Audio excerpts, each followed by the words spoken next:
परिवहन विभागानं ओला इलेक्ट्रिक कंपनीच्या शोरूमवर कारवाई केली आहे। मुंबई आणि पुण्यातील एकूण 36 शोरूमवरती ही कारवाई करण्यात आली आहे।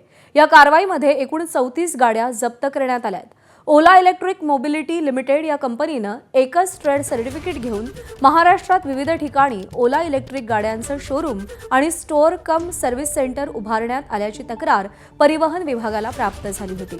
या तक्रारीवरून तात्काळ कारवाई करण्याचे आदेश परिवहन मंत्र्यांनी दिले होते आणि त्यानुसार 2 दिवस कारवाई करून ओला कंपनीच्या 34 गाड्या जप्त करण्यात आल्या। केंद्रीय मोटार वाहन कायदा 1988 च्या कलम 39 आणि केंद्रीय मोटार वाहन नियम कायदा 1989 च्या नियम 33 नुसार ही कारवाई करण्यात आली आहे।